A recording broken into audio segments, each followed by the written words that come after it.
All right, now we're going to talk about the rotor area in here. You want to look at your concave modules. Make sure that none of these bars on here are bent or broken away from the framing of the module.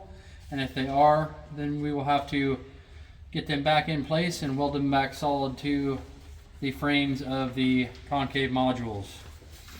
Also, we're going to take a look at all these bolts that hold the modules in to your concave frame here. Make sure all of these are in place and tighten. They like to work their way out and fall out. Just need to get a new bolt and a new nut and get it back in place and tighten it back up. Also looking at your rasp bars in here, making sure that they are not worn too greatly. You want to look at the front edge of the rasp bar, make sure that it's not getting nice and bald in this area right here. And you're also looking at the head of the bolt. Usually we like to say if the numbers and everything are worn off the head of the bolt, then you're getting about the time to change it. I mean, there is still a little bit of room to work with here after the numbers are gone, but usually that's when we're ready to change the rasp bars. And changing the rasp bars and everything, that's definitely a performance issue. If you have bad rasp bars on the front or anywhere on the rotor, I mean, you're going to be losing power just trying to keep the machine full and everything as well. On the back of the rotor, we have straight bars. You're going to want to look at the front edge of these straight bars. They tend to wear to a rounded edge, and once they get super wore off, they aren't doing what they need to be doing. So that'd be about the time to replace these as well. Then we're going to look at the grates on the back of here. Make sure that all the bolts and everything are still in there and tight. If one of them falls out, just putting the bar or the bolt back in and tighten it back solid. Then you can look at your fingers on the grates as well, making sure that all those are in there. They tend to break off at some point. You can take your grate out and weld a piece of key stock in there to fix that up as well. If not, if it gets too terrible bad, then you probably look into replacing the grates. And then underneath that you have your auger bed.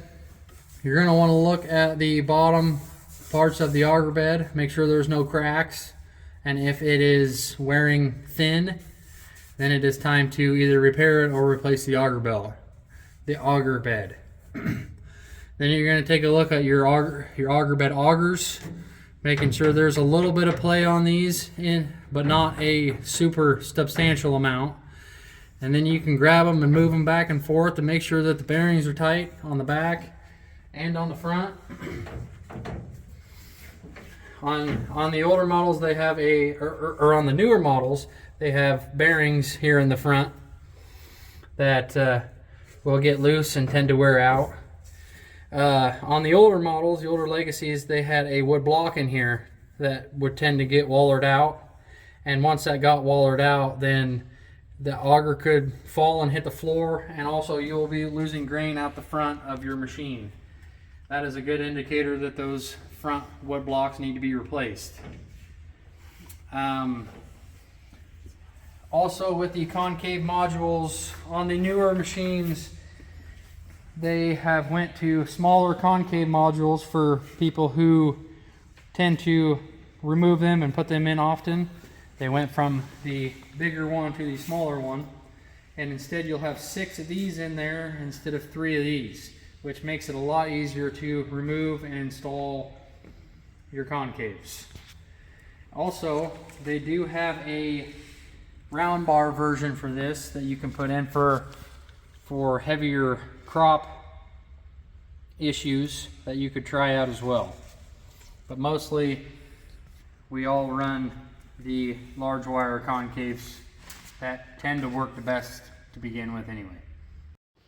Another thing, when you're changing your concaves, if you go from a different style of concave, you're going to have to come back in here and you're going to have to re-zero out your concaves.